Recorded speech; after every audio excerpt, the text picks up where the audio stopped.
Welcome to part 2 of our video, our resistance to forgiveness and forced forgiveness.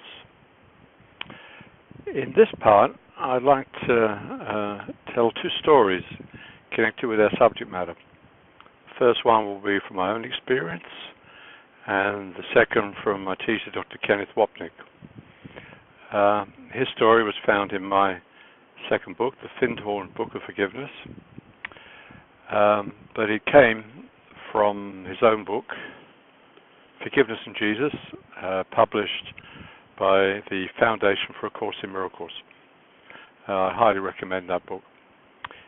It was his first major book. He'd done a couple of pamphlets before, and some kind person in Canada had sent me those pamphlets, which really gave me some keys to restudying A Course in Miracles. So if you're watching this, whoever you are, thank you. So first, I'd like to start with my own story. This goes back, 30 years maybe, 25 years, to when I was living at Findhorn. And my wife then was Celise. And just before bed, we had this argument, and we were both quite upset.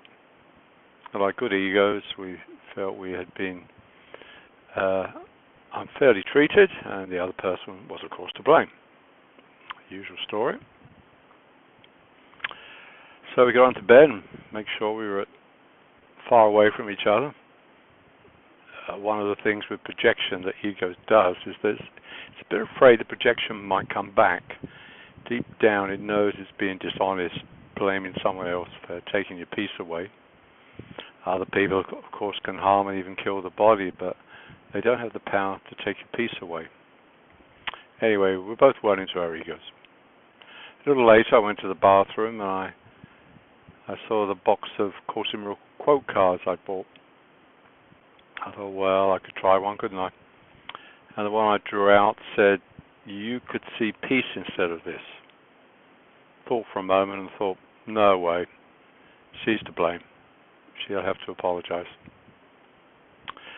Back to bed and woke up in the morning. We were still separate, not talking. Back to the bathroom and saw the cards again. I thought, I'll try again. I pulled out the card and it said, "You could see peace instead of this." Well, two hammers over the head. I started to think, well, I need to look at something here. And I went out and found Sal. She was quietly and sadly sitting by herself. I just said something like, "I think I'm handling my part of this poorly." To which she burst into tears, and we talked, made up, and had a nice day together. Later I thought, why did it take me 12 hours to forgive? That was 12 unhappy hours. Well, I was asleep, but either side of it was unhappy. And then I remembered the dreaded line in the Course, would you rather be right or happy? And so I've been right for 12 hours, but not happy. The second story, as I say, is from Dr. Ken Wapnick. He was trained as a clinical psychologist, and he did quite a bit of work with people in religious orders. So this is from my book, the Findhorn Book of Forgiveness, and originally from his book, Forgiveness in Jesus. One of my first therapy experiences after I began working with the Course in Miracles afforded me a powerful example of the relationship between healing and forgiveness. I had seen Sister Annette for about 2 months. She was 50 years old and had been in religious life almost 30 years. She was also one of the angriest people I had ever worked with, filled with a silent hatred towards those in authority that would have destroyed mountains. Over the first few sessions, Sister Annette was able to begin questioning some of her attitudes towards her order and her desire for revenge. She no longer seemed quite as committed to the retaliative steps she had contemplated, or so I thought. One day, Annette walked into the office with her face coldly exhibiting the wrath of God. Her convent coordinator had done something she judged as being beyond forgiveness, and Sister Annette was hell-bent on war, absolutely closed to any suggestion she do otherwise. The same morning I had come down with a very bad cold and felt miserable. Not all my prayers and meditation were able to shift this, and I sat before Annette feeling utterly helpless and discouraged. I knew that if she left me as she had come in, she would be making an irrevocable mistake. She would regret the rest of her life. Yet nothing I said could budge her, and my growing frustration only made my cold worse. The more frustrated I became, the more real I made Annette's angry symptoms and, correspondingly, my own. Obviously, I was projecting my unforgiveness of myself onto Annette, seeing in her stubborn clinging to her anger the mirror of my stubborn clinging to my cold, not to mention my own failure as a therapist. Separation through our symptoms became reinforced, and healing through joining retreated still further behind clouds of guilt and anger.